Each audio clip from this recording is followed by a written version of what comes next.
بسم الله الرحمن الرحيم قل لئن اجتمعت الإنس والجن على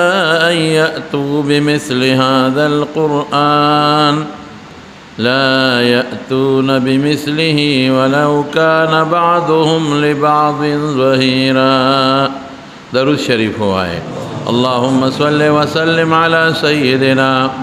ومولانا محمد وآله وصحبه أجمعين. معزز علماء کرام و ددی مجلس حاضرین مسلمانان رونو، دا اللہ پاک دین میں فضل شو پتا سو دین میں کرم شو کہ نن ستاسو پدی جامع مسجد کے پتراؤں کے یو قیمتی سنت آغا جمدی شو او ختم دا قرآن شریف پر رمضان کے پتراؤں کے وشو. اللہ دستاسو دا طول مبارک کی زمانونو دا رمضان دا میاشتے و دا قرآن شریف دیر جور نسبت یو بل سره. اللہ پاک قرآن شریف خاص نزول پر رمضان کے کڑے دری نزول ہے. یو خاص نزول دا لوح محفوظ نا بیت العزت تدا پر رمضان کے شیوے دے، اور رب العالمین قرآن شریف کے پاخر سپارہ کی داغی دا پارے و صورت نازل کڑے دے کہ انا انزلناہ فی لیلۃ القدر وما ادراک ما لیلۃ القدر لیلۃ القدر خیر من الف شہر. کہ ما دا لیلۃ القدر دا قدر پشپا دا قرآن شریف نازل کڑے. او جمہور علماء کرام و امت پدی متفق دی کہ لیلۃ القدر دا پر رمضان کے دا شہر رمضان الذي انزل فيه القرآن. اللہ بلدے فرمائے ہدى للناس وبینات من الہدا بینات. نو اللہ قرآن شریف رمضان کے نازل کرے. دا دی وجنا علماء کرام لکی کہ رمضان سر دا قرآن یو نسبت تے. نو مسلمانانو لپکار دی کہ پر رمضان کے دا قرآن شریف تلاوت دا نور میاشتو پر نسبت زیادو کی. سمرا چه اسمانی کتابون دی که تورات تے او که زبور او انجیل او که نور صحیفی دی دا طول رب العزت پر رمضان کے نازلی کرے. حضور پاک مبارک تب جبریل علیہ السلام راتا او پر رمضان کے بے وطا قرآن شریف آوراو داور چه وطا ہوئی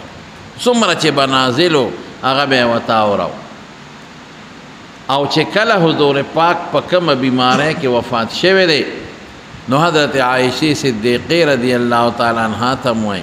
او خپل لور ته حضرت فاطمه رضی اللہ تعالی عنہا ته وایي چې فاطمه زما د بیماری زما د وفات بیماری ده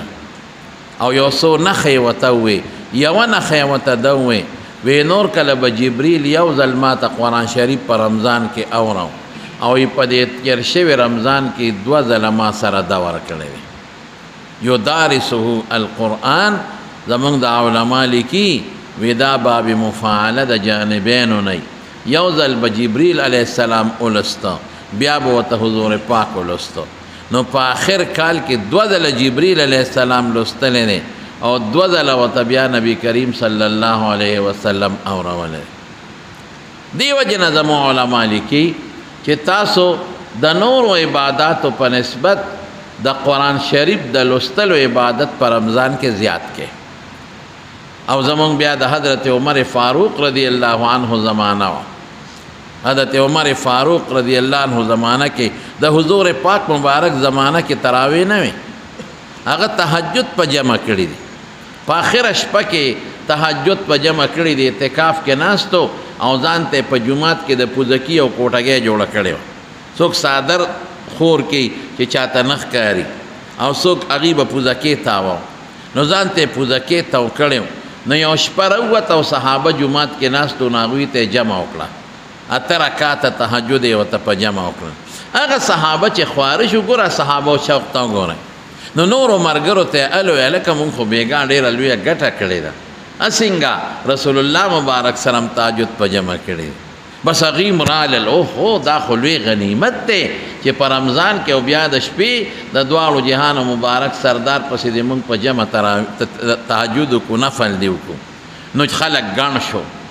په درېیمه شپه دومره خلک رالل چې جومات بلکل ډک شو لبریز مسجد نبوي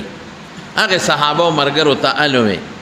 حضور پاک دا درې شپې ورته جمع وکړه په څلورمه شپه ډېر زیات خلک راوچلېدل او په دې نیت ګوره مونږ خو خوب راځي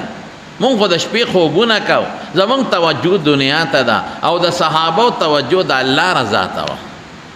هغوی به وایي چې داسې عمل وکړو چې زمونږ نه الله راضي شي او بیا ډېر لوی عمل او قیمتي عمل هغه دی چې د رسول الله مبارک شاته سړی جمع وکړي بیا په رمضان کې وکړي بیا د شپې وکړي بیا تهجد وکړي دا خو ډېره لویه ګټه ده نو جومات مکمل ډک شو خو حضور پاک راونوت دی به ورته هغه پوزکې په قطقاڼي داسې وویشته چې که چرتې اودي چې راویښ شي سار رسول الله مبارک سر مبارک اوچت که ورته یې ویې زه ستاسو نه خبر وم چې راغلی یې خو زه قصدن راونوتم ځکه ستاسو شوق مې ولیده نو هسې نه چې الله ستاسو شوق ته وکتل چې د دوی خو ډېر شوق دی راشه فرض یې کا نو بیا به یې در باندې دا تهجد فرض کړي و تاسو به طاقت نشو لرلی دغه درې شپې حضور پاک دا تهجد په جمع کړي دي په آخره شپه کې ختم یې هم پکې نه دی کړی خو درې شپې بیا د حضرت ابوبکر صدیق زمانه هم دغسې وه د حضرت عمر فاروق رضی الله عنه زمانه چې راله نو هغه یو ځل جومات ته راووت نو خلک لګیا دي یو ځای امام ولاړ دی او خلک ورپسې مونځ کوي بل د امام ولاړ دی خلک ورپسې لګیا دي مونځ کوي بل د امام ولاړ دی خلک ورپسې لګیا سي مونځ کوي نو دی وی لو جماعتم لو اجمع کذا خلق جمع کم لو جماعتهم على قارئ واحد یرا ارمان که یو قاری پسې ودرم څنګه بی نو په صحابو کې د ښکلي اواز او خشته قرات خاون حضرت ابی ابن کعب رضی الله عنه دا ښکلي قاریو یو ځل رسول الله مبارک حضرت ابی ته وی فرمای وی ابی وی تراشه ما ته الله حکم کړی دی چې ابی ته د قرآن شریف تلاوت وکړه وی الله سمانی د خدای رسوله الله زما نوم غشتی دی وی او الله ستا نوم واغه چې دته د قرآن شریف تلاوت وکړه نو د خوشحالۍ نه په ژړا شو چې وګوره د قرآن برکت ته وګوره چې الله زما نوم غشتی دی نو هغه ابی ابن کعب ته مخکې کو او شل رکعته تراویح شروع شو دا سنت د حضرت عمر فاروق دی او حضور پاک فرمای علیکم بسنتی و سنت الخلفاء الراشدین المهدیین چې زما په طریقه عمل وکړي او زما د خلفاء راشدینو په طریقه عمل وکړي نو او بیا دا تراویح شروع شو څنګه تراویح وي زما وروڼو که دې هم لږ ځان پوه کړئ مونږ خو زمونږ خلق خو تراویح حیران شم قاري صاحب خو ډېرې ښکلې تراویح ډېر ښکلې ختم یې وکړو سړی وایي چې داسې سړي پسې ختم کو زمونږ څنګه زمونږ خو بس یو غر شروع شي امام مخکې ولاړ وي خدای شته که څوک پې پېښي یو لوی یو داسې طریقې سره تراویح وکړي وی هلکه راکټ مولا دی راکټ مولا لکه دا سپومې ته خیږي سر او که دا مریخ ته روان دی یو غر شروع کړي هغه دی نه ورته بل اواز وکړي استاد جي ټیټ شه ته وایې چې دا ډیبری ده او یا دا چې ته موټر دی او ګاډی دی ټیټ شه هلکه خدای سره ټوکې کوي نه په فاتحه څوک پېښي او نه په ختم څوک پېښي الحمدلله رب العالمین ضالین الله اکبر خدایه پاکه دا دې څه ووایې دا خو ته خدای پورې ټوکې کوې دا خو ته الله پورې خندا کوې او بیا چې کله رکوع ته لاړ شي نو څه وایي سر اوچت کړي سمع الله لمن حمده الله اکبر خدای دې په مرداره سټکورې کا لږ صبر خو که چې مقتدي خو درپسې ربنا لک الحمد وایي که نه او بیا چې سجدې له لاړ شي الله اکبر الله اکبر یعنې خلاصه دا ده چې دا یو بوج دی زما په سر چې زر د ځان خلاص کړم حالانکه دا مونځ دا الله سره مناجات دی او رازداري ده دا مونځ د مسلمان معراج دی د رب العالمین سره قسم په خدای که د مانځه نه بهترین عمل شته خو مونږ نه پوهېږو زمونږ سوچ نشته مانځه طرف ته صحابه چې به په مانځو درېدل یو صحابي بل ته وي راشه که نه یو کار وکړو یو دوه رکعته مونځ را باندې وکړه که نه ارحني به او ارحني بها دمه مې کپې مونږ په مانځه ستړي کېږو هغوی به وایي راشه ما لږ دمه که مانځه ته را سره ودرېږه چې لږ دمه شو وجه صد د مارونو دا غي شوق الله ته دا الله ملاقات ته دا الله رازداري ته مونږ دا غي ذریعہ دا الله سره رازداري دا زمونږ دا شوق نشته جمعه ته راغلی نه ما استاد جی ټیم خو پوره دی استاد وتوي صبر وکا زما یاره استاد دا غړې بے ځای ده کنه ټیم خو پوره دی بل باغ دی استاد جی ټیم خو پوره دی استاد جی خدای پاکا هر سړي خپل کاری دا ګور یاد وساته ستا د جمعات مشر ستا خطیب او ستا امام دی بس هغه سره غړیم شته هغه ته ټیم معلوم دی دا وادونه چته په امامونه کې چې ټیم خو پوره دی ولې هغه ته ټیم نه معلوم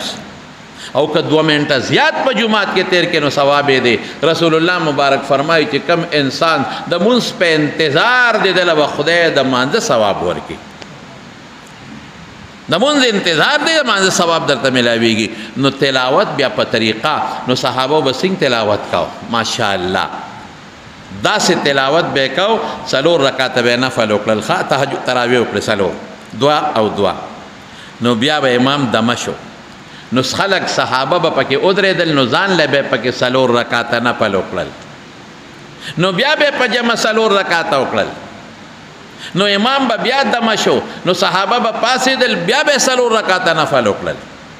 نو بیا به څلور دوه رکعاته په جمع وکړل نو صحابه به پکې پاسېدل څلور به پکې بیا نفل وکړل په دا دمه کې ترویحه ورته وایي دمه کې نو بیا به څلور په جمع وکړل په دوه رکعاتو نو په دې میانس کې چې دا موږ سبحان الله والحمدلله دا کلمات وایو دې له یو منټ دمه کوو دې له به هغوی دومره دمه کوله چې دې کې به څلور رکعاته نفل کول دا دیو جنا امام مالک سے مدینہ منوره کې پاتې دي نو هغه وی چې تراویح او کم سلويخ رکعات دي هغه یو کم سلويخ رکعات تراویح کوي یو کم سلويخ رکعات ها زمون خلک ورپورې ټو شلو پورې زمون خلک ټوکې کوي یو خندا ورپورې کوي زمون پکې کې په خوا یو ملک سے بوس مړ دی خدای پاک دی وبخي زما شومم چې وفات شوی اړې ټوکی تقالیو زمون باباجي وته یو ملک سے ته خو تراول نه راځي وې سنډا شل د لخته پورته کړه دې نه رپ ورپ سنډا شل د لخته پورته کړه نه رپو ته مونږ دا مونږ کولی شو اوس زمارونو دا لفظ خنه دی د مانځه پشان کې ته هوتا الله ته ودرېږي ته خو ځانو کړهوا حضور پاک مبارک خدای پاک څومره نیازبین دی مولانا صاحب یو ګل څومره نیازبین دی او پیغمبر علیه السلام مبارک بسونه قیام کو عائشه صدیقه فرمای وی جړل به ول جوفه عزیز کعزیز المرجل دې سینې به ودا سے قرار کو لکه کټوي چې قرار کوي او دون اوګد قیام به کو بل چې حتا تفترت قدماه وفي روایت حتا انشقت قدماه حتا انشقت چې دا پوند مبارک به اوښلېدلې دا به اوپړسېدلې تورمت قدماه بل روایت کې راځي دا به اوپړسېدلې قدمونه دومره شوق سره به صحابه ولاړو نو حضرت عمر فاروق رضی الله عنه زمانہ کې مستقل شروع شوه نو چې ماسخوتن به ودرېدل او په مکه کې به څنګه چالو خدای پاک دې مکه مکرمه واپس آزاد کړي ها دې ته خو آزاد نه ویم چې دا څه پکې کېږي دا سه آزادېدل لکه مخکې به چې څنګه تراویح پکې چې ټول حرم کې به د خپې د ښودو ځای نو بار توسعه کې به د خپې د ښودو ځای نو حرم کې خو مړه حرم خو د امان ځای دی من دخله کان آمنا ولی سوچ زمونږ نشته حرم د امان ځای دی مونږ حرم نن د بیمارۍ ځای کې جوړ کړی دی حرم مبارک کې زمزم دی الزمزم لما شرب له رسول الله مبارک فرمایي چې کم مقصد لدی اوس کله هغه په خدای پوره کوي تی د کرونا د ختمېدو په نیت اوس کا خدای به کرونا په ختمه کوي نن حرمین بندي صاحب خلک جاړي جړاګانې کوي زمونږ اعمال دي زمونږ د امت مسلمه اعمال دي دا غي د وجنا الحرمین نن بندي معدودي او سو کسان لګیا دي په کې تراویح کوي او تراویم کمی شوی دی مختصر شوی دی او زر زر کوي الکه دا ولې داسې کوي دا ولې داسې کوي خدای ته وجاړی چې د خدای بیماری ختم شي الله ته زاریو کې الله ته وجاړی چې خدای پاک کرونا را نه ولي زمزم اوس کې چې خدای پاک بیماری ختم کی طواف کې او ملتزم ته ورشه ملتزم نن بند دی نن د دعا ځای ملتزم بند هغې ته څوک نشي ورتلی نن د دعا ځای حجر اسود بند هغې ته څوک نشي ورتلی نن هغه درشل بنده ده چې سړی به ورته ودرېد بیت الله ته وی فقیر ببابک یا الله ستا په دروازه یو عجز او فقیر ولاړ دی مسکین ببابک مسکین ستا په دروازه باندې ولاړ دی محتاج ببابک الله محتاج ستا په دروازه ولاړ دی مریض ببابک مسافر ببابک خدای ستا دروازې له مسافر راغلی دی ربا نن هغه د دعا ځای نه بند دي هغه مقام ابراهیم هغه نن بند دی په دیوال کې نن میزاب رحمت بند دی نن حتوی مبارک بند دی نن بیت الله بند دی نن د بیت الله تیګو پورې تخپل سینه نشي جنگوله او خپل مخ نشي جنگوله چې تا الله تا ګړګړه سره وجاړي او دا مخ خيو په پورې ومګي او تا الله تخپل رب ته وجاړي په رمضان کې چې یا الله زستا بیت الله ته ولاړم پروردگارا په امت رحم وکا ترحم دروازې په مونږ باندې دي زمارونه مکمل بند دي صحابه بسکول سلور رکعات تراویح به وکړي بیانس کې به پکې طواف وکړو بیا به سلور رکعات تراویح وکړي بیا به مینس کې طواف وکړو بیا سلور رکعات تراویح بیا مینس کې طواف بیا سلور رکعات تراویح بیا مینس کې طواف او بیا ویتر دا دغه شوق او دا دغه محبت د مارونو د امت مسلمه د الله نه لري شوی خپکی ګو بنا نن موږ د خدای ته هغه بنا نکو د الله سره چې د الله د شان سره او د الله د ذات سره کوم محبت پکار دی هغه موږ مال سره کو امون دولت سره کو امون بلډینګ سره کو هغه مونږ نن توکرې سره کو هغه مونږ د دنیا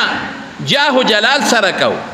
امون دولت سره کو او په دې سوچ کې مونږ پراته یو چې پیسې زیات شي او دولت زیات شي دا دویم نمبر خبره ده زما قسم د الله په ذات چې کم شی تعالی خدای مقدر کړی دی بدل خدای خامخا درکوي او چې الله د لکم شي نه دی مقدر کړي ته ځان له زړه شین کا خدای شته کې ځان ته پیدا کې او حاصلې کې نو رب العالمین ته توجه پکار ده بیا د رمضان په مبارک میاشته کې الله ته سر بسجود او د الله عبادت پکار دی او ختمونه پکې وکي تلاوت پکې وکي څنګه صحابه کرامو کړی دي الله ته جړاګانې پکې وکي قسم دې د دواړو جهانو مبارک سردار په خپل بجړل داسې به وجړل داسې حالانکه څومره نیازبین او قباء دغه بقی مقبره ته بلاړ او التبا ناستو او الله ته جړل او سجدي به لګول په سجدو کې به امت ته پاره د بخنه سوالونه کول او جړاګانې به کولې دا د جړا میاشتا او بیا د قران شریف غوندې عظیم کتاب پکې ګو بنا مون قران لم هغه توجه ورنکړه چې دا قران کوم حق په مونږ باندې پوره دی قران مونږ په هغه طریقو نه لسته چې کوم د قران د لستلو طریقه ده قرآن مونږ هغه څه استعمال نه کوي چې څنګه مونږ موبایل استعمالو څنګه مونږ نن فیسبوک استعمالو او مونږ نن ټچ موبایل له چې کم توجه ورکړې ده قسم دې کدام له توجه مونږ د خدای کتاب له ورکړې حالانکه په دې موبایل کې د قرآن شریف پروت دی تر دې هم د قرآن شریف تلاوت کولای شي زمارونو قرآن صرف دې لام نه دي چې مونږ د قرآن شریف راواخلو او بس کلی کو او مونږ وایو د الله د کتاب مونږ قدر او مونږ عزت کو قسم په خدای د خدای کتاب دا د پیغمبر د الله کلام او د خدای خبرې دي او د رسول الله صلی الله علیه وسلم د وفات نه پس تر قیامت پورې داغه همیشه او جمده معجزه ده قرآن ته خو چې چا اسم کتلی دي نو خدای پاک هغه ته هدایت ور نصیب کړی دی یو مثال صرف تاسو له در کوم یو مثال په امریکا کې یو جوړه خدای مسلمانه کړی اگر چې خاوند د مخ کې نه مسلمانو خدا چې دو نمبر مسلمان او خدای عیسایانو د دواړو یو بل سره تعلقات دا دوستانه تعلقات چې وته وي بوای فرند او ګرل فرند دا په یورپ کې او په امریکا او برتانیې کې دا شی دی دواړه په یو سٹور کې دا واقع خپل بیانوي دواړه په یو سٹور کې بابوګانو او یو بل سره تعلقات دا لګ دا جنې خوخه او د جنې لګ خوخه ته لګ دی جنې ته ما سره واده وکړه ا جنې وته وی چې زه به تاسو سره واده کوم خو مور پلار سره لګه مشوره کوم اگر چې هغه د مشورې هم ضرورت نه خوشته په کیر قسمه دی جنې چې مور پلار سره مشوره وکړه نو مور وته وی چې بچي الګ د وخت ویو یره وی دا پاکستانیان ګورې لګ دوکاباز دي دا نوم ګورې مونږ غټلې خپکهګم دې کې مونږ پی ایچ ډي کړل د پی ایچ ډي په دوکا کې نن په دنیا کې مونږ په دې دوکا یاد او چې کوم یو ځل په دې چین یو سړی یو دغه ورکړو تاسو سو ته پوسټ ورته وای وی پاکستانان یا شنو مونږ ته وای چې کمزوري نه کمزوري مال جوړ کا چې څومره کمزوري ولیکه په میډ ان جاپان، میډ ان انګلینډ، میډ ان جرمني. مونږ ته خو چې څنګه وایي هغسې وله جوړو. بېکاره شی را باندې جوړ کړي د لږو پیسو او ټاپه را باندې مهر را باندې د انګلینډ او د جرمني او د جاپان ولګوي. وایي چې ډوډۍ وخت شي نو مونږ ورته وایو چې هلکه راشه مونږ سره روټۍ وخوره. وایي ستاسو ډوډۍ رامه ده نه خورو. د 50 او د 100 روپو ډوډۍ رامه شوه او د لکونو روپو حرام دې پې جوړ کړل، دا حلاله شي. د هغې مونږ پورې خندا کوي. نن مونږ دې ته رسېدلي یو، دې نوبت ته رسېدلي یو. مونږ نن مونږ اسلام بدنام کړ، نن مونږ مسلماني بدنامه کړه. ما ته یو سړي خبره کوله پخوا، اوس بیا بني وایي زه په روس کې مې تعلیم کو، ډاکټري مې زده کوله، میډیکل کې داخل وم. نو هلته کې دا مشینونه دي، دا سپلی بوټان خلک په هغې کې پالش کوي بوټان. نو د هغې قانون دا دی چې یو بوټ پکې ورکړي نه ځان ته راکاږي، مشین یې دن نه کړي نه پالش کړي، نو بیا به یې راوغورځوي. نو چې بل بوټ ورکړي پالش کړي نو نه راغورځوي. نو د هغې خپله سکه دا به پکې کېدی، پیسې به نه والي. نو چې هغه سکه ځان ته راکاږي نه دویم بوټ به راته راوغورځوي. حکومت ته هغه سکه لاړه شي او تاله بوټان پالش کړي. نو روسیان هم دغه چل کوي. نو پاکستاني څه چل کړی دی؟ هغه دا یو بوټ ته یو مشین کې ورکړی دی. نو چې ورکړی دی نو لومبي بوټ خو راغورځوي، ای ورته راغورځولی دی. نو تللی دی نو بل بوټ یې بل مشین کې ورکړی دی. نه خو هغه لومبي راغورځوي به دواړه بوټان پالش شي او پیسې یې لا نړی. اوس روسیې چې راغلی دی او د مشین له بوټ ورکړی دی هغه نه یې لومبې نیولی دی. هلته بل کې بوټ ورکړی دی هغه نه یې لومبې نیولی دی. هغه کمپلین کړی چې دا مشین خراب شوی دی، دا خو دویم نیسي، ما نه خو یې لومبې ونیوه. هلکه مشین دا ولې دا غلطي کړې ده؟ اوس مشین خو خبرې نه کوي چې ورته ووایي چې هغه لومبې را باندې پاکستاني مفتو کې پالش کړی. دا به دې موږ نوم ګټلی. دوکه ډېر خطرناک شی دی،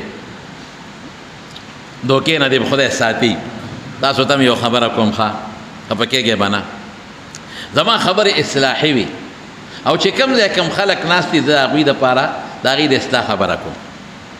یو ځل چاروستی هم دی شفي مارکیټ کې یو جومات وایي موږ ته لږ اصلاحي بیان وکړه. نو ما ورته ټول د کپړې هلته د کپړې تاجران دي د هغې مطابق چې اسلامي کوم اصول او طریقې کار دي هم یې ورته بیان کړل. نو ما ورته وی مې انشاءالله دا کار به تاسو کې نی. نو هغې به وخندل. مې شریعت کې دا شی دی، مې دا به هم تاسو کې نی خو مې زه درته وایم. نو بیا به یې وخندل.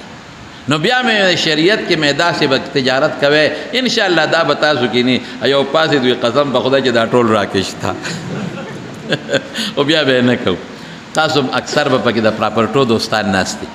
تاسو ته هم زه یو خبره کوم، حلال مال به په ځان حلال کوئ. پام کوئ چې دا خپل حلال مال په ځان حرام نه کړئ. قسم په خدای رسول الله مبارک فرمایي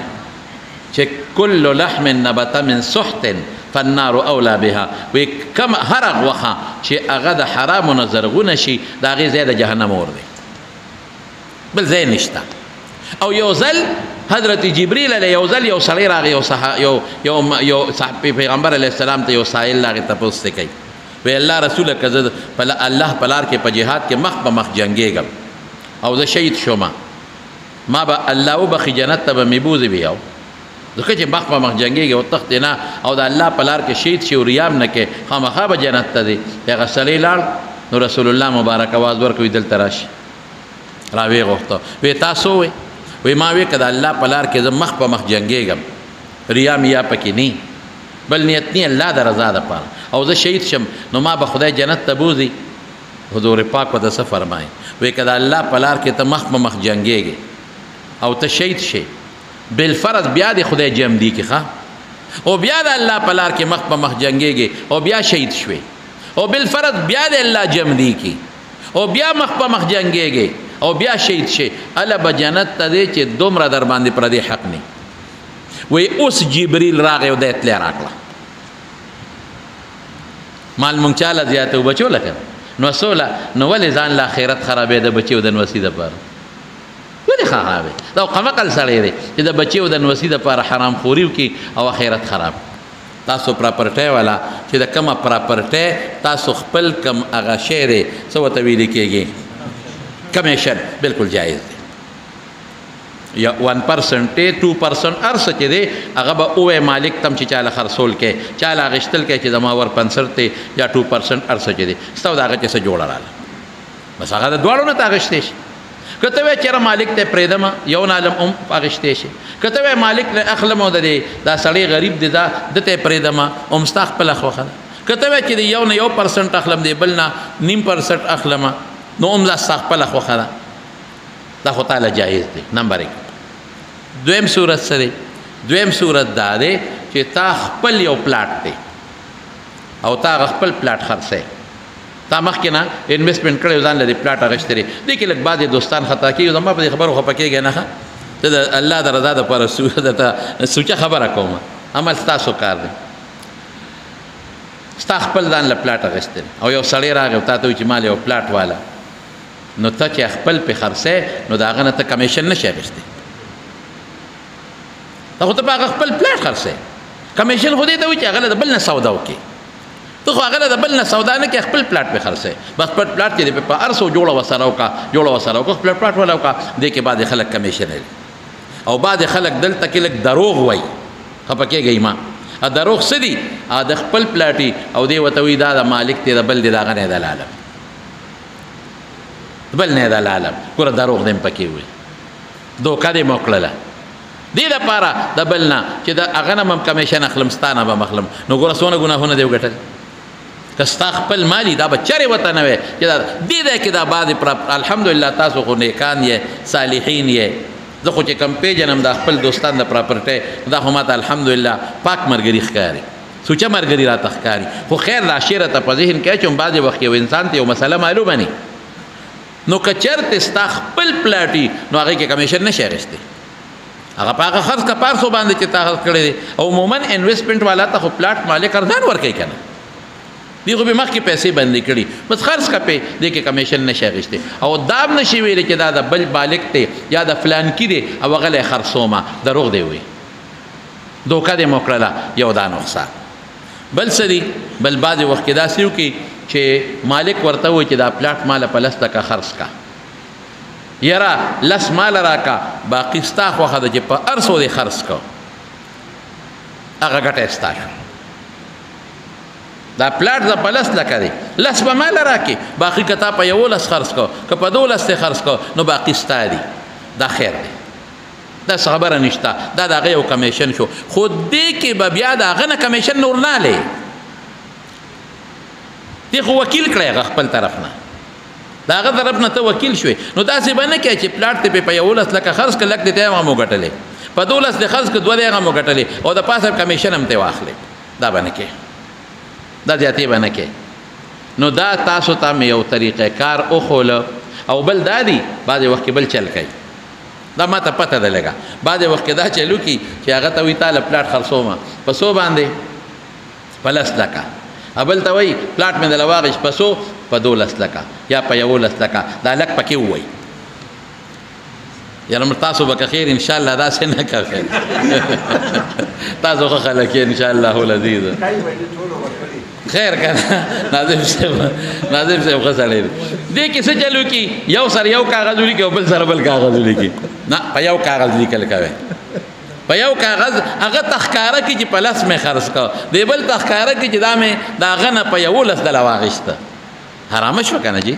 ماشومان هم پې پوهېږي او بیا پکې کمیشن لا ښه ده راته لا پته نه وه دا سرباري راته پکې دا نه وه معلومه ښه نو دا ګناه ده دا ناجایز دی چې په کم کاغذ باندې ته خرڅول کې او د اغشتونکي نه دستخط اخلي په هغې د خرڅونکي نه هم دستخط والا چې دواړو ته ریټ معلوم چې په څو خرڅ شو او که ته وایې چې نه زه پکې زیاتې ګټم نو تا ته شریعت لاره شته که نه هغه ته ووایه چې په 10 لکه روپۍ به تاله در کوم باقي که ما په 11 خرڅ کړه که په 12 مې خرڅ کړه که په 14 مې خرڅ کړه دا زیاتي به زما پروا نشته بیا هغه ته ووایه که نه مې ورته پروا نشته چې ما په 12 خرڅ کړه په 11 مې خرڅ کړه تا له اجازت درکړې نو دا مې دې پورې درته وایي چې بوټۍ له غوندې په دې څیزونو کې به موږ هم لږ احتیاط کوو ښه هغه طریقه چې کوم د حضور پاک مبارکه طریقه ده رسول الله صلی الله علیه وسلم چې مدینه منوره ته راغی نو د سوداګر تاجران دي ته تاجران وي ستاسو تجارت دی د دې نوم سماسره او سمسار به وته وي نو ښکلي نوم یې ورته کېښوده. څه نوم یې ور کېښوده؟ تجار نوم یې وله کېښود. تجار د اجر نه ماخوذ دی. تاسو له په دې خدای اجر درکوي. یو پراپرټۍ والا چې په صحیح طریقه کار کوي. ما ته خو اسانه ده، زه خو یو پلاټ ځان له اخلم او د پراپرټي ډیلر نه نو به ما ته به ګران میلاویږي. اما له زور ولګوي چې دا نیت وکړي چې دله زه زور لګوم چې د مالک نه وله یو 50,000 ارزان والم، یو 20,000 ارزان والم، کمیشن به مې وشي، دته به فایده مو شي، نو د څومره لوی ثواب وګټي، څومره لوی اجر دی. رسول الله مبارک فرمایي التاجر الصدوق الامین. هغه سوداګر چې رښتیا وایي او د امانتګري خیانت نه کوي. دا ما چې مخکې خبره کړو دا خیانتونه دي. خیانت نه کوي. دی به چا سره؟ اها، دی به د معززو فرشتو سره د قیامت پر ورځ باندې. بل به قسمونه نه خورئ. په تجارت کې په اغشتو خرڅولو کې به قسم قطعا به قسمونه نه خورئ. دا ډېر لوی جرم دی. بعضې خلک پکې قسمونه خوري. زمونږ په کلي کې یو سوداګر اوس مړ دی، خدای دې وبخي. هغه به د غوا مې خو تجارت کو. نو چې بنډۍ ته به لاړو د چرګو بچي ساتلی نو سار وختي به د چرګو د بچي ځان ته راغونډ کړ، ورته به ډوډۍ موډۍ ماته کړو، په دې سرونو به ورته داسې لاسونه ووال. نو چې دی به منډۍ ته لاړو نو سړي ته به وې وایي دا نه دی، دا وایي زما دی خدای د هغه بچو نه خلاص کړي چې سار مې وله په سر لاس یې ښودلی چې دی ما نه په 20,000 روپۍ غوښته. هغه به ډکې هغه چرګو بچو نه او میانځ کې به سړي وایي چې خپل بچي وي یادې ځکه په سر خو د خپلو بچو خلک لاس راکوي. نو قسمونه خوړل دا ډېر لوی جرم. بهر کې خبره مې دې پورې کوله ورونو تاسو ته چې دا ورته یې وایي چې یاره دا پاکستانیان لږ دوکهباز دي، نو یو معاهده ورسره وکړه. هسې نه سبا د نه فایده والي او بیا دلاق د لره نه کړي. څه معاهده ورسره وکړم؟ نو مور ورته یو څو ټکي وښول. نو دا جینۍ راله او د دوست یې ووی د بوای فرینډ پاکستاني ته وایي زه راسره واده کوم خو یو څو شرطونه به یو شرط به دی چې د واده نه پس به ته ما سره منتقل کېږي چې زما کوم فلیټ ټیل ته به راسره اوسېږي. هلته خلک په دې فلیټونو کې اوسېږي. لکه زه به تا سره دلته نه اوسېږم، خیر دی هفته 10 و د هر څو چې وي واده به دلته وکړو، بیا ما سره زما هلته سټیټونه دي، هلته ما سره منتقل کېږي. یو شرط. دویم دا چې ته به د خپل مور سره او پلار سره او دوستان ورونو سره خپل تعلقات ختمې. زما د مور پلار او ورونو دوستانو سره به خپل تعلقات. دریم شرط به دی چې د اتوار پر ورځ به ما خپل چرچ ته بوځې، د به عبادت له ځم. که ته راته بار کښېنې او که دننه کښېنې خو ما به بوځې سنډی. او څلورم دا دی چې ما ته به دا نه وی چې مسلمانه شه، زما د اسلام نه ډېر لوی نفرت دی، اسلام مې بدي شي. او زه به تا ته دا نه ویم چې عیسایي شه، ستا خپل مذهب زما خپل مذهب. د هلک وی دا جینۍ مې خوښه وه، دا شرطونه مې ورسره ومنل، عدالت ته لاړو، ستا معمولي کو نکاح مو تړله او واده شو. وی څو ورځې زه په هغه پلار مور سره په هغه یو بلډینګ کې فلیټونو کې اوسېدلم، یو پلازه کې. وی چې بیا د شرط مطابق ما خپله کډه کوډه ونغښتله او دا جینۍ ډېره لرې یو بل سټیټ کې اوسېدله، هلته کې منتقل شوم ورسره، ځکه ما شرط یې ښودی. وی دې زما د ډیری نه او د موبایل نه زما د مور پلار ورونو دوستانو نمبر یې ډیلیټ کړې، ختمې کړې، خپل یې راته واچولې. ما دې دپاره مور پلار هم پرېښودل، دوستان هر څه مې پرېښودل، ختم ورسره اوسېدم. وی 3 کاله ډېر خوشګوار تعلقات تېر کړل. دا به هر اتوار ما بوتله چرچ ته، دې به دننه خپل انجیل شریف بایبل د هغې تلاوت کوم، لسته به زه به ورته کله دننه تاوېدم کله بار، بیا به مې ګاډي کې راوسته. دې ته ما نه وي چې مسلمانه شه، دې به ما ته دا نه وي چې عیسایي شه. 3 سال 3 کاله به م په دې کې ډېر خشته ښکلې تېر کړل. سار به تلو یو سټور ته ډیوټۍ له، مازدیګر به واپس رات. وی یو ورځ زما را دې ښځې چوټي وه، دا نه وتلې او زه سټور ته تللی وم. چې زه مازدیګر رالم نو دې هغه سټور صفا، هغه خپل فلیټ صفا کړی و، خاکرو به یې راوستی او ډسټینګ کې یې کړی و او هر څه یې صفا کړي و، صفایي یې کړې وه. نو ما دې ښځې ته ووایي چې ښځې ولې تا صفایي کړې ده؟ وی یو زما چوټي وه نو ما خاکرو به راوسته او ما دا خپله صفایي کړې ده چې دا به هر څه صفا کړم. نو مونږ خلک خو چې کم زیاتي اخبارونه رسالې وي نو هر غونډ کو نو یو پاک ځای کې اوبو کې واچو یا یو پاک ځای کې وسوځو چې د هغې بې احترامي ونه شي. هغې خو ټول یو ډیران ډسبل ورته وي، هغې کې غورځوي و د کمیټې گاډي وړي. نو چې څومره اخبارونه مونږ کتلي و ډایجسټ وي او کوم لیټریچر مونږ کتلي و اخبارونه، نو هغه د ښځې مې را هر څه صفا کول. نو یو ډسبل و زمونږ د هغه فلیټونو خوا کې یو ډیران چې ورته مونږ وایو، هغې ته یې غورځولې، مشترکه ډیرانې. وی زما سره یو قرآن شریف و دا هلک وی ما له مور راکړی زما په شوکیس کې پروت و کپړه کې نغښتی وی چې ما وکتل قرآن شریف نو وی د شکی شوم نو ما دې ښځې ته وی چې ښځې دلته کې یو شی په رومال کې تړلی و ما ورته قرآن ذکر نه کړي چې قرآن شریف و یا زمونږ کتاب و څه شو نو یې ښځې راته وی چې یاره ما څومره فالتو څیزونه ډیران ته وغورځول نو دې شیلم تا 3 کاله کې ګوتې نه مې وړې نو ما وی دا ویم د خاوند څه فالتو شی دی ضرورت یې ورته نشته نو ام هم ډیران ته غورځولی دا هلک وایي چې دا مې واورېدل دې زړه مې یو درز نارې کړې او واقعي زما وروڼو د قرآن په بېعزتۍ به مسلمان له خامخا په زړه کې یو خفګان راځي یا د الله په بېعزتۍ یا د رسول الله مبارک په بېعزتۍ باندې او چې په دې د انسان په زړه کې څه قسمه پریشانی را نشي دا به مسلمان نه نو دا هلک وایي چې زه داسې 2 نمبر مسلمان وم هېڅ قسمه داسې وم چې ما په ژوند کې چې ته مونځ نه و کړی وایي مونځ راتم نه یو اختر او بل اختر به مانځله تلم چې خلک به سینګ اوټ بیټ کو هغسې به مې کول وایي ما له مونځ نه راته خو اختر پر ورځ به ځکه تلم چې د دوستانو ملاقات به وشي پکې اختر دا دوستان راغونډوي وایي په ژوند کې مې چې ته روژه نه وم نیولې بد عملو پسې به ګرځېدلم او شرابونه به مې څکل وایي ما له سمه کلمه هم نه راتله مونځ اړو راته نه صورت فاتحه هېڅ ته نه تلل خو یاره چې دا مې واورېدل چې اخو ما غورځولې دي ډېران ته نو بس زړه مې یو درز نارې کړې اوهو زما د الله کتاب نو ډیران ته پرېوته دا هغه 14 ولسم چت نه په منډه منډه راځه هغه ډیران له چې راله ومې کتل وی دا خو د کمیټې ګاډي دون راغلي چې مې لټو دا قرآن شریف د هغه خټو دوړو په دې میز کې راووت خټې پې پرتې وې ګندونه پې پراته وی ما دا قرآن شریف راواغېسته ما ته یې هغه رومال لرې کړ او ښکل مې کړې شونډو پورې مې ونیو او د سترګو باندې مې کېښوده او د خپل سینې پورې مې جخت ونیوه او زما زړه راغلل چې دا قرآن یاره دا خو ډېر مظلوم کتاب دی د سره خو ډېر ظلم شو زما ښځه عیسایانه ده میمه او هغه د خپل کتاب څومره قدر کوي او په مې شرط لګولی په واده کې چې ما به اتوار په ورځ باندې خپل عبادت خانې ته بوځئ چې د عبادت وکړم څونه قدر کوي او زه ما ایمان دې ته ورسېد زما مسلماني دې ته ورسېدله چې زما د الله سنن زما د الله کتاب ډیران ته پرېوته وی د کې قرآن شریف په دې مظلومیت او د قرآن شریف باندې چې دا بېرحمي کمه وشوه نو وی زما د سترګو له اوښکې راغلې او ما نه جړه روانه شو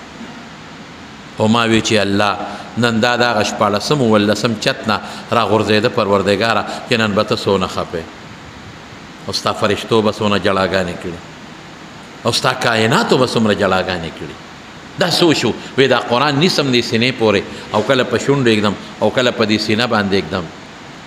او جړا راله داسې روانه چې سلګۍ وایم بره راوختم وایي چې راوختم نو دې ښځې رامنډې کړې ما ته را ترغاڼه وته او وی دا زمانه زیاته جاړي په سلګو سلګو جاړي او دا ما ته وایي چې بای ګاډ د خدای په خاطر ما به معاف کړې ساری ماری دا چغې راته وایي ما به معاف کړې زه معافي غواړم ما نه ډېره زیاته غلطي شوې ده ما ستا مقدس کتاب ډیران ته غورځولی ما ډېر ظلم کړی ما معاف که بس ما نه غلطي شوې ده وی زه ورته یم چې ښځې غلطي ستا نه وه زما وه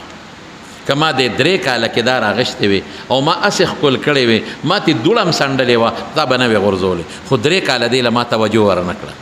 د دې قدر ما ونه کړ دې نه ما دوړه ونه سنډله دا ما ښکل قدر یې نه کړ نو تا پې د فالتو شي ګمان وکړ او چې نور فالتو څیزونه دې غورځول دا دې هم پکې وغورځول نو دا زما غلطي ده وایي ښځه وایي چې نه زما غلطي ده باید چې ما تا نه تپوس کړی وي چې دې ته ضرورت شته او که نشته چې ویې غورځوم یا وی زما غلطي بل وی زما غلطي وی زم جاړم او دا ښځه ما پورې داسې نښتې ده او دام جاړي او دا ما ته وي ما معاف کا وی دې دوران کې دا ښځه ما ته وایي چې سړیه د خدای دپاره ما مسلمانه کړه ما مسلمانه ښځې دا ته څه وی وی چې نه بس مهرباني وکړه ما مسلمانه کړه یا ښځې تا خو به ما شرط ښودو چې ما سره به د مسلمانۍ او د اسلام خبرې نه کوې وی هغه زړې خبرې پرېږده وه د خدای دپاره ما مسلمانه کړه د چغې وی جاړي چې ما مسلمانه کړه ما چې خدای زه دې څنګه مسلمانه کړم ما له خپل اسلام نه راځي تا څنګه مسلمانه کړم وی ما ته چې ما خپل سکالر ورته هغې وی ملا صاحب ما خپل ملا له بوځه چې ما مسلمانه کړي او دا داسې جاړي او ما ته وایي چې فوراً مې بوځه ګورې دا قرآن ما ستا د خدای دی کتاب سره ډېر ظلم کړی دی بېعزتي کړې ده زه د دې نه معافي غواړم ګوره نیت ته اوس ګوره زما د دې نه معافي غواړم او زه غیر مسلم یم دې له ګوتې نشم وروړی چې زه مسلمانه شم چې دا راوالم او دې سینې پورې جوخته ونیسم او دې سترګو له یو سم او شونډې پې کېږدم او زه د دې نه معافي غواړم ما ډېر ظلم کړی د خدای دپاره ما مسلمانه کسه رانه نه خېږي ای ښځې ته څه وې وایي ما ته وایي چې سړیه بس زما د زړه دنیا بدله ده زه هغه نیم پاتې او زه بله یم شابه ما زر خپل ملا له رسوه ښځې ولې مسلمانېږې زه خو خوشحاله یم خو ولې وایي ته ګاډی سټارټ کړه په لاره درته قصې کوم ګاډی مې سټارټ کړه چې اختر جومات ته مانځله به تلو هغه جومات ته روان شو دا ما ته په لاره وایي هله سپیډ واګورې ساه مې ونه خېږي هله مړه نه شم ګورې ما زر رسوه ما یې ښځې پوی خو مې کا چې په څنګه مسلمانېږې وایي چې تا ما نه تپوس وکړو چې دلته یو شی او ما وی چې ما ښکته وغورځم او تا منډه کړې نو ما ته دغې پورې دا پته نه وه چې دا د الله کتاب دی ما وی ستا څه ډیري وی څه مخصوص کتاب څه بل څه شی وی څونه خو ما ته هم پته و رومال کې تړلی و نو ما په دې روشندان کې په دې کړکۍ کې درته کتل چې څه شی دی چې خاوند مې دونه منډه کړې څه قیمتي شی دی وایي چې تا دا راواغېسته که نه او رومال دې ته لرې کړه وایي قسم په خدای چې د دې نه یو غونډس کې رڼا راوچته شوه رڼا بره راتله ما لیدله لکه د بال په شان او په دې کړکۍ کې را دننه شوه او چې را دننه شوه نو زما په دې سینه کې ورننوته زما د زړه دنیا هغې بدله کړې او زما زړه دا وایي چې دا د مسلمانانو رښتونی کتاب دی د الله رښتونی کتاب د الله رښتونی دین سره تعلق او د الله په سوچه رښتونی پیغمبر نازل دی بس زما زړه بدل دی اوس د دلیل ضرورت نشته زما د زړه دنیا بدله دا غونډس کې رڼا مې په دې سینه کې پرته ده وی بو متله امولا صاحب لا هغې دې ته خپله کلمه شهادت وی مسلمانه وی زه خو براینا مسلمانو مام کلمه تازه کړله او مام د خپل ایمان او د اسلام او د کلمې شهادت اقرار وکړه دا ښځه څه وی دا وره دې ورته آل وړ وی په ټوله دنیا کې د واحد هغه ښځه چې ما اسلامي لټریچر نه دی کتلی ما د قرآن شریف مطالعه نه ده کتلی ما د هغې ټرانسلیشن ترجمه نه ده کتلی د ما د اسلام نه نفرت وی په ټوله د دې خلکو سټډي ډېره زیاته وی په ټوله دنیا کې واحد زاغه ښځه یم چې ما ته الله پاک صرف او صرف د قرآن شریف په کتو ایمان را نصیب کړی او بیا هغې ښځې قرآن حفظ هم وکړه علم یې وکړه عالم هم شوه او هغه خاوند چې وي کلمه نه راتله حافظ او عالم دی او په امریکا کې یو سټیټ کې ځان لا خپل اسلامیک سنټر چې موږ دارالعلوم ورته وایو جوړ کړی دی او دا ښځه وایي زما او زما د خاوند د برکت نه الله پاک په زرګونو کافران مسلمانان کړل قرآن یو عالمگیر کتاب نو دا واقع زما دلته په دې رنګ روډ باندې یو دوست دا ګاډو د بارګین کار کوي ما نه نوم یې شو لکه ګلشاد حاجي صاحب تاسو به پیژنئ زما ډېر قریبي دوست دی تاسو به پیژنئ خدای پاک دې خوشحاله کړي هغه ما ته زه ورسره ناست وم هغه سره یو کال مخکې غالبا که نه نو ما ته وایي ستا د هغه زوی په امریکا کې دی نو وی زه امریکې ته ځم راځم وایي ستا دا تقریر مې اورېدلی وایي زوی مې اورېدلی وایي زوی ما ته وایي چې بابا دا شیخ صاحب چې کوم مدرسه یادوي او کوم سړی ښځه یادوي نو دا دلته نږدې زه ورته تللی یم دا ما لیدلي دا د ګلشاد حاجي صاحب دلته کې تاسو ته نږدې دی په رنګ روډ باندې دا د هغه د تصدیق وکړه د مارونو قرآن شریف داسې یو عالمگیر کتاب او د حضور پاک یو عظیمه معجزه ده او دایمي معجزه ده زما د دې خبرو مقصد څه دی چې قرآن ته د مینې په نظر وګورئ قرآن ته د محبت په نظر وګورئ قرآن صرف د قسم خوړلو کتاب مه ګڼئ ډېر لوی برکت دی قسم په خدای که رومال دې تیتو که دا بیا ثواب دی که ښکل دی که دې کې هم ثواب دی ابوداود شریف کې حدیث دی که الماری دې جوړه کړه دې کې هم ثواب دی چې اسې دې سینې پورې د محبت په نیت اونې ومن یعظم شعائر الله فانها من تقوى القلوب هم ثواب دی خو مقصد دغه نه دی مقصد تلاوت دی مقصد ترجمه ده مفتی صاحب ته زه وایم چې دلته قرآن شریف ترجمه شروع کړي یو آیات ورته وایي دې ملګرو ته یو آیات وایي نیم آیات ورته وایي یو آیات ورته وایي چې دې خلکو ته تفسیر د قرآن نه څه فایده دی وایي خپل بچی مې علم ته وقف کړي قرآن ته حفظ وکړي دې به دا بچی څومره خوش قسمت لري دا د چا مور او پلار بچی دی که نه څومره د مور او پلار دپاره ګټه ده تجارت دی مور پلار د برته تجارت کړی دی چې دې حافظ جوړ کړی دی دغسې تاسو مو کې د مارونو نو دا څو خبرې مې ستاسو په خدمت کې عرض کړلې دا الحمدلله چې تاسو باندې خدای ډېر لوی فضل وکړ، ډېر لوی فضل او ډېر کرم. دا ماحول ستاسو مزیدار دی. قاري صاحب محترم قاري کلام الدین صاحب شو او د دې چې کوم ملګري دي ناظم صاحب شو یا دا نور ملګري دي، الحمدلله یو بهترین ماحول دی، یو ښکلی ماحول جوړ دی. ولی الله اجي صاحب ته وګوره، د ده وروڼه زه پېژنم، الحمدلله یو بهترین ماحول دی. څونه ښکلی جومات جوړ شو، مونږ افتتاح کړی و. اوس هلته بل دغه جوړېږي، مدرسه جوړېږي، جومات جوړېږي، هغې کې هم تعاون وکړئ. دا ټول خدای پاک ښکلی آباد کړي، نیکان خلک وله راشي، صالحان وله راشي. او دې ځای کې الحمدلله د قرآن خدمت کېږي، د حدیثو خدمت پکې کېږي. یو ښکلی عالم، یو خشته عالم تاسو له خدای پاک درکړی دی، د ده نه فایده واخلئ او خپل ماحول برابر کې، خپل منځ له خپل د شپې د رمضان قیمتي کې او کوشش وکړئ چې د قرآن شریف تلاوت زیات وکړئ او خپلو بچو باندې مو کوئ. د ورځې خامخا یو سپاره دوه سپارې د قرآن شریف تلاوت کوئ چې الله راضي شي. د ژوند او د مرګ څه پته لګي. نو دا څو خبرې مې ستاسو خدمت کې عرض کړې. الله پاک دې مونږ تاسو له خیر او برکت درکړي.